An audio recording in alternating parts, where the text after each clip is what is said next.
Consacrée par la Constitution de 1992, la décentralisation est devenue une réalité avec l'installation en 1999 des 761 collectivités territoriales, dont 703 communes, 49 conseils de cercle, 8 régions et le district de Bamako. Dans le cadre de son programme d'appui à la décentralisation au Mali, le directeur résident du Bureau de la coopération suisse au Mali, M. Mirko Mazouni, à la tête d'une forte délégation dont une dizaine de journalistes, a entrepris une tournée dans la région de Sikasso. Durant 3 jours, la délégation visitera les infrastructures réalisées par le programme dans la région. Il y a plusieurs raisons liées à ça. Une première raison, c'est que nous sommes conscients aussi que la communication n'est pas à hauteur de souhait, non pas sur ce que fait la coopération suisse seulement, mais sur la décentralisation. Comment faire pour que les gens sachent davantage sur les prérogatives des collectivités? Ça, c'était une première question qui nous a poussé aussi à dire nous allons contribuer à informer davantage les gens sur les contours et la philosophie de la décentralisation au Mali.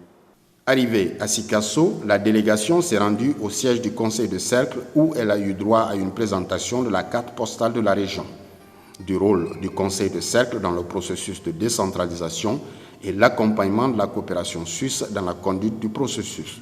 Et depuis 2001, la coopération suisse accompagne l'Assemblée dans le temps, l'Assemblée régionale et maintenant le conseil régional. Donc au départ, c'est un appui technique dans l'élaboration d'outils de planification, comme la politique des filières, l'étude sur les filières agricoles. C'est la coopération suisse qui accompagne l'Assemblée régionale en son temps pour faire cette étude. Et aujourd'hui, cette étude est une référence au Mali. Parce qu'aujourd'hui, au ministère, on a un département, on a une division du développement économique et régional basée sur les filières. Donc l'État, c'est quand même s'emparer quand même de cette politique que nous on a fait ici pour quand même valoriser ça et en faire vraiment une vulgarisation nationale. L'État a transféré en 2002 aux nouvelles structures décentralisées des compétences en matière d'éducation, de santé et d'hydraulique. Depuis cette date, dans le cadre de son soutien à la décentralisation au Mali, la Direction du développement et de la coopération DDC appuie l'Assemblée régionale de Sikasso. La coopération suisse a pris l'option d'ancrer ses projets et programmes dans la décentralisation. Cela veut dire que dans toutes les zones d'intervention où nous sommes, notamment à Sikasso, à Tombouctou et à Mopti, nous avons pris l'option d'avoir comme porte d'entrée de nos projets et programmes les collectivités territoriales. Donc, et la coopération suisse s'active dans 3 domaines prioritaires qui sont le développement rural et les économies locales, l'éducation et la formation professionnelle et la gestion publique locale. Et pour tous ces 3 domaines, les projets et programmes ont comme porte d'entrée les collectivités, sont portés par les collectivités territoriales.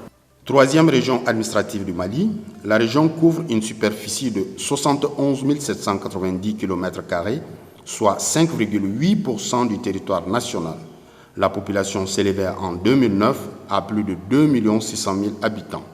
La région compte 147 communes, dont 3 urbaines, Sikasso, Koutiala et Bougouni, 7 cercles et 1821 villages.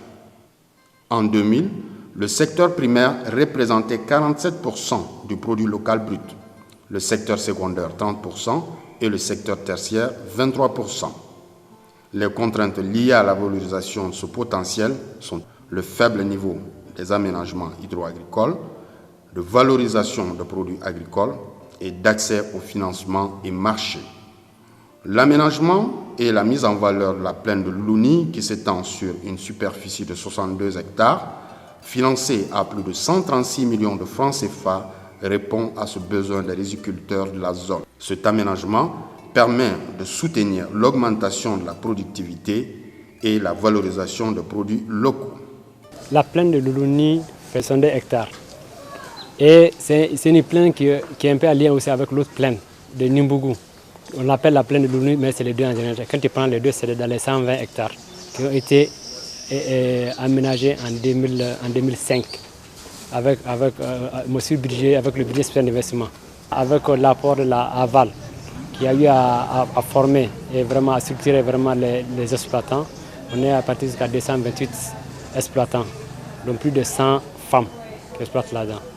Et actuellement, ils ont doublé leur production de 2009 qui était à 44 tonnes, ils ont même triplé 98 tonnes actuellement, en 2012.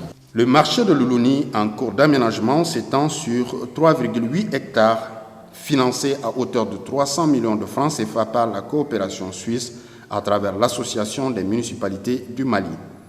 Ce futur marché, très convoité par les commerçants de l'intérieur et de l'extérieur, sera le point de convergence des pays de la sous-région, tels que la Côte d'Ivoire, le Burkina, le Sénégal, la Mauritanie et la Guinée-Conakry.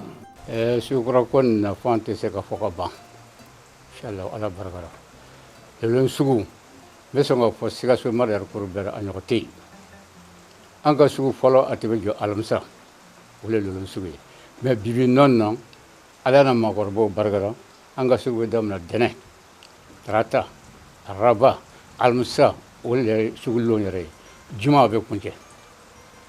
A Befenchama Yalmanga Sara. Puisque Jan Sangarole, Baraverte, Anga Demon floated à Corvari, ou de Taburgunan, de Taurchi, ou Bessenanilla. Bibinon now, à la Barara Anga Demon, Lokamabulu San Senana, Moto Bebol Senana. Donc, we go Chamai, Sunaman ta bant motan. Avec ça, oui, il y a le marbre de Aldou qu'on avait également. Abina yele ma chaman dola. Asene kon fe dale be fara jamaka. Boni do nu fara jamaka. Wajibi dana fara marché kon ga. Cham ko chaman ba kono. Selon le maire, ce marché sous-régional occupera une place importante dans le développement économique, social et culturel de la commune. C'est un marché très important. Un marché qui regroupe plus de 5 pays dans la sous-région. Il s'agit de la Côte d'Ivoire, le Burkina Faso, la Guinée, la Mauritanie. Donc c'est un marché très important. Un marché aussi vraiment qui recharge plus de 25 remorques par semaine. La recette de la mairie aujourd'hui va tripler, on va tripler parce qu'avant l'aménagement, nous on est gagné par mois que 500 000.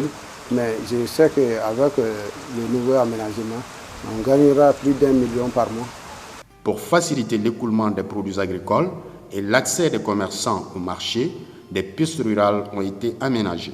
La piste rurale, c'est une piste, on appelle piste rurale, mais c'est une piste économique parce que ça relie un peu l'Oulouni au Burkina. C'est dans le cadre de la coopération transfrontalière qu'on a eu à identifier la piste rurale et aussi les plaines, l'Oulouni, Nimbougou et Weleni qui est du côté Burkina. Et dans ce cadre, on a demandé avec les deux conseils régionaux, le conseil régional des Cascades et le conseil régional des Sikasso, on demandait les panels techniques et financiers par rapport à la réalisation. Et la coopération a donné son accord pour la réalisation des études qui ont été réalisées. L'approche de la direction du développement et de la coopération DDC dans le domaine de la gouvernance est celle d'une coopération proche du terrain, valorisant l'innovation et la responsabilisation des acteurs dans le développement local et national. On s'est engagé parce que la coopération suisse essaie de travailler un peu avec une analyse systémique. On est vraiment dans des approches systémiques où on essaie d'attaquer la réalité dans sa globalité et non pas sous certains de ces angles-là. Aujourd'hui, ça ne sert à rien si on est conscient que les Burkinabés ont comme premier marché de vente de leurs produits agricoles l'Oulouni, les Ivoiriens de Korogo pareil. On ne peut pas aménager juste le marché en ignorant les voies d'accès. Ouvert le 1er juin 2009 avec 8 filières, le centre communautaire de formation agro-pastorale de Zambrala, situé à 5 km de la ville de Sikasso, forme des jeunes non scolarisés dans les filières agricoles conformément à la vision de développement du Conseil régional. Au niveau de ce centre, nous sommes en train de donner une formation qualifiante aux jeunes ruraux, filles et garçons, âgés de 13 à 17 ans, sur les filières agricoles, telles que la céréaliculture, la culture maraîchère, l'embouche des animaux, l'aviculture, l'apiculture, l'arboriculture, la rôtisserie et puis boucherie. Bon, ne ka laɲini yɛrɛ min ye kalan sɔrɔlen kɔ donc o yɛrɛ ye ka taa baara kɛ n yɛrɛ ye sɛnɛ domaine kan ka se n yɛrɛ kɔrɔ n kana siri mɔgɔ la en même temps kan an ka du dɛmɛ fo ka taa se commune yɛrɛ ma yiriwa nasiraw la. L'exécution du programme se passe relativement bien. Pourquoi? Parce que c'est une expérience nouvelle. Il s'agit de trouver de nouvelles formules pour permettre à des jeunes ruraux qui n'ont pas été à l'école ou qui ont été à l'école très peu ou qui sont sortis des CED pour qu'ils aient une formation qualifiante et qu'ils puissent s'investir dans l'agriculture. Aujourd'hui, nous sommes confrontés au crédit. Parce que généralement, ces jeunes ont besoin d'un minimum d'équipement pour démarrer. Et quand nous nous présentons devant des banques exigent des conditions que les jeunes ne peuvent pas remplir et exigent aussi des conditions qui doivent être réalisées à court terme. L'unité de séchage de fruits et légumes de l'entreprise Diallo est une entreprise locale qui emploie 30 salariés avec une capacité de production de 2 tonnes par jour. Cette entreprise a bénéficié de l'appui du Conseil régional, un modèle de partenariat public-privé. Tout développement commence au niveau local. Au niveau local, on a été appuyé jusqu'à ce niveau. Donc vraiment, c'est très très intéressant de voir ça parce que grâce à eux, aujourd'hui, l'entreprise va créer beaucoup d'emplois. Nous sommes en train de créer de la richesse et dans les jours à venir aussi, vraiment, on sera dans une véritable unité industrielle qui va répondre à toutes les normes. Dans le cadre de la mise en œuvre de la politique de développement économique régional, les collectivités bénéficient d'un certain fonds qu'on appelle les fonds DER, les fonds de développement économique régional. Et ce fonds est donné spécifiquement au conseil régional par rapport au partenariat public-privé. C'est dans ce cadre-là que nous lançons des appels à propositions pour sélectionner des projets fédérateurs comme vous l'avez vu, des projets qui peuvent créer de la richesse, qui peuvent créer du travail pour les jeunes. Et maintenant, si le projet est bien monté et bien ficelé, le conseil quand même donne son aval pour financer. Donc c'est dans ce cadre que nous avons financé cette unité à hauteur de 70 millions. La Direction du développement et de la coopération DDC mène un dialogue politique national pour la mise en œuvre effective de la décentralisation tout en accompagnant les acteurs locaux dans leurs efforts de construction d'une gouvernance locale redevable, transparente et participative. Aujourd'hui, surtout à la phase où on va, avec l'approfondissement en vue, avec la régionalisation, c'est vrai que les collectivités doivent mieux s'organiser encore. C'est-à-dire créer des structures propres à leur niveau, recruter les compétences qu'il faut pour pouvoir faire face aux attentes et aux ambitions qu'elles ont. Donc moi je crois que c'est un peu ça aujourd'hui le problème et faire face surtout à toutes les compétences qui vont être transférées. Parce que ces compétences vont être transférées pour être mieux exécutées, mieux exercées. Donc en ce moment, il faut que les collectivités s'organisent à recevoir, à accueillir ces compétences pour mieux les exercer au bonheur des populations maliennes. La réussite de la gouvernance locale passe par la formation des acteurs locaux. C'est pourquoi la Direction du développement et de la coopération soutient depuis une dizaine d'années le programme d'appui à la décentralisation de l'éducation PADé, dont la phase 4 vient d'être lancée le mercredi 18 juin sous la présidence du gouverneur de la région de Sikasso, en présence du directeur résident de la coopération suisse au Mali. Un programme qui s'inscrit en droite ligne des objectifs des axes 1 et 8 du programme décennal de l'éducation, à savoir contribuer à l'amélioration de la qualité et la gestion décentralisée de l'éducation formelle. Dans ce programme-là, nous visons deux choses. Travailler avec les élus et avec les services techniques déconcentrés, afin qu'ils appréhendent vraiment bien le rôle que la décentralisation confère justement aux élus et aux services techniques qui sont là pour les appuyer, les conseiller dans les différents domaines dont l'éducation qui nous concerne. Maintenant, le deuxième volet que nous visions à travers ce programme-là, c'est l'amélioration de la qualité et de la pertinence de l'éducation. Grâce à ce programme, les 36 000 personnes parmi les 40 000 bénéficiaires qui travaillent déjà dans les domaines du maraîchage, de la transformation agricole, de l'aviculture traditionnelle et de la riziculture seront plus performantes. Elles verront leurs revenus augmenter d'au moins 20%. Environ 8000 jeunes formés sans emploi seront également insérés. Par ailleurs, pour assurer le lien entre les formations et les emplois, le programme fait appel à l'ensemble des acteurs publics et privés de la formation professionnelle, conseils régionaux, centres de formation et organisations professionnelles. Le centre de formation de Mpiégué-la-Koro à Niena est l'un des 15 centres qui couvrent les 15 villages de la commune qui n'ont ni école ni centre d'alphabétisation. Il a une capacité d'accueil de 30 personnes. Il vise à initier les villageois à la lecture et au calcul. Centre PDT PD kalambolo ye min nana ka ka sigida yiriwa ka ɲɛsin baloko ma ka dɔnniya d'u ma u ka balikoya kɔnɔna la. Kalan nin yɛrɛ a nana sɛnɛ taabolo ɲuman yira n na ani dugukolo yɛrɛ cogoya dugukolo ɲuman ani dugukolo nafanta a y'o cogo yira n na. An ka sigida saniya an y'o sɔrɔ kalan nin kɔnɔ.